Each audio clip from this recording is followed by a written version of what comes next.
நான் மிகப்பெரிய தப்பு பண்ணிட்டேன். கண்டிப்பா இந்த தப்பு பண்ணியிருக்கக்கூடாது அப்படின்ட்டு போட்டிக்கு பிறகு ரொம்பவே கண் கலங்கி உருக்கமா பேசியிருக்காருங்க விராட் கோலி.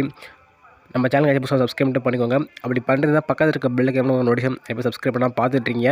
சப்ஸ்கிரைப் பண்ணுங்க. ஸோ லைக் பண்ணாம பார்த்துட்ருக்கீங்க. நீங்கள் பண்ணுற ஒவ்வொரு லைக்கும் எனக்கு மிகப்பெரிய மோட்டிவேஷன் இருக்கும். ஸோ லைக் பண்ணிட்டு பாருங்க. ஸோ போட்டிக்கு பிறகு ரொம்பவே கண் கலங்கிட்டாருங்க விராட் கோலி. ஏன்னா அந்த அளவுக்கு இன்னைக்கு விராட் கோலி பேட்டிங் செம்மையாக ப்ளே பண்ணியிருப்பாரு. இருந்தாலும் கடைசியில் அந்த சதம் அடிக்காமல் இன்னைக்கு அவுட் ஆகிட்டு போயிருப்பாருங்க. 93 ரன்ல ஆட்டம் இழந்திருப்பாரு. அதுக்கு முக்கியமாக ரொம்பவே கண் கலங்கிட்டாருங்க விராட் கோலி. அவுட் ஆகிட்டு போகும்போது பார்த்துருப்பீங்க. ரொம்பவே மனசு உடைஞ்சிருப்பாரு. ஏன்னா செஞ்சுரி பதிவு பண்ணணும் அப்படின்ட்டு ரொம்பவே பொறுமையாக சென்சிபிளாக ப்ளே பண்ணிட்டு இருப்பார். ஏன்னா கடைசியில் எதிர்பாராத விதமாக தூக்கி அடிக்கலான்னு போயிருப்பாரு. ஸோ கையில் கேட்ச் போயிருக்கும். ரொம்பவே டிஸப்பாயின்மெண்ட்டாக போயிருப்பாருங்க. இதை குறித்து போட்டிக்கு பிறகு பேசியிருப்பாருங்க. நீங்கள் மேட்ச் பார்த்துருப்பீங்க. இந்தியா நியூசிலாந்து முதல் ஒரு நாள் போட்டி. கண்டிப்பாக இந்த ஒரு போட்டி எதிர்பார்ப்பு ரொம்பவே அதிகமாக இருந்துச்சு. ஏன்னா அந்தளவுக்கு இன்றைக்கி போட்டி கடைசியில் ட்விஸ்ட்டாக முடிவுக்கு வந்திருக்குங்க. ஏன்னா விராட் கோலி அவுட் ஆனதுக்கப்புறம் செம்ம ட்விஸ்ட் நடந்துச்சுங்க. ஸோ முதல்ல பேட்டிங் பண்ண நியூசிலாந்து அணியும் 300 ரன் அடிச்சிருப்பாங்க. 8 விக்கெட் இழப்புக்கு 300 ரன் எட்டியிருப்பாங்க. இந்திய அணிக்கு 301 அடித்தா வெற்றி அப்படிங்கிற மாதிரி இந்தியா கிளம்பி இருப்பாங்க. அங்கே தான் ட்விஸ்ட் நடந்துச்சுங்க. ஸோ முக்கியமாக சொல்லப்போனால் நியூசிலாந்தில் டேரில் மிச்சல் செம்மையாக ப்ளே பண்ணியிருப்பார். 84 ரன்னு. அதுக்கப்புறம் யாரும் சரியாக ப்ளே பண்ணல.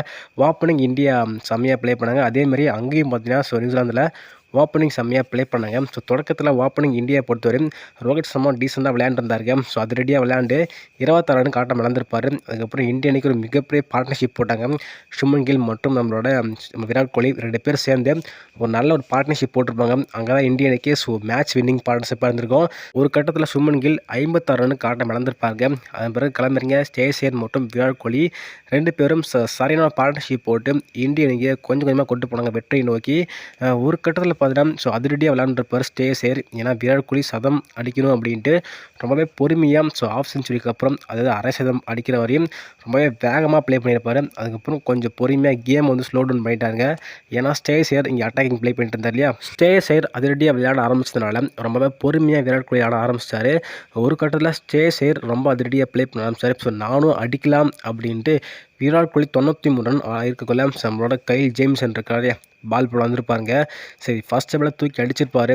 கரெக்டாக ஃபீல்டர் கையில் பால் போயிருப்புங்க. ஸோ 93 ரன்னுக்கு டிஸப்பாயின்மெண்ட் ஆட்டம் இழந்திருப்பார். ஸோ மிகப்பெரிய ஒரு வருத்தத்தோடு போயிருப்பாருங்க. ஃபேன்ஸ் ரொம்பவே வருத்தப்பட்டிருப்பாங்க. இது குறித்து போட்டிக்கு பிறகு ரொம்பவே கண் கலங்கிட்டாருங்க. ஸோ கண்டிப்பாக நான் மிகப்பெரிய தப்பு பண்ணிட்டேன். இது ஒரு தவறுக்கு நானே தான் காரணம். ஏன்னா நான் அந்த இதில் கரெக்டாக ப்ளே பண்ணியிருந்தா கண்டிப்பாக இந்தியா இந்த அளவுக்கு போயிருக்காது அப்படின்ட்டு தோல்விக்கு பிறகு உருக்கமாக பேசியிருக்காருங்க. ஏன்னா விராட் கோலி அவுட் ஆனதுக்கப்புறம் ஸ்டேசேர் அவுட்டு, ஜடேஜா அவுட்டுங்க. அப்படி இந்தியா அடுத்தடுத்து விக்கெட் போயிடுச்சு. இந்தியா என்ன பண்ண போகிறாங்க, எப்படி இந்தியா வெற்றி பதிவு பண்ணுவாங்களா அப்படின்ட்டு இந்தியா அப்படி இப்படியும் இந்த உயிர் ஊசலாகிட்டே இருந்துச்சு. கடைசியில் இந்தியா எப்படி வெற்றி பெற்றாச்சுங்க. ஏன்னா இந்த ஒரு போட்டியில் விராட் கோலி இருக்கிற வரையும் ஈஸியாக இந்தியா வெற்றி பெற்றுவாங்க அப்படின்ட்டு தான் நாங்கள் நினச்சோம். விராட் கோலி அவுட் ஆனதுக்கப்புறம் அடுத்தடுத்து 2 விக்கெட் போயிடுச்சு இல்லையா. அதனால் இந்தியா வெற்றி பெறுமா அப்படின்னு டவுட் ஆகிடுச்சு. ஆனால் கடைசியில் எப்படியோ இந்தியா திரில் வெற்றி பெற்றாச்சுங்க. சார் நீங்கள் சொல்லுங்கள், விராட் கோலி செஞ்சுரி மிஸ் பண்ணிட்டாரு. இருந்தாலும் இந்த வெற்றிக்கு யார் காரணம், கடைசி வரையும் இந்தியா அதாவது விராட் கோலி இருந்திருந்தால் இந்த ஒரு போட்டி சீக்கிரமாக முடிஞ்சிருக்குமா அப்படிங்கிறத கருத்தில் போட்டுவிடுங்க.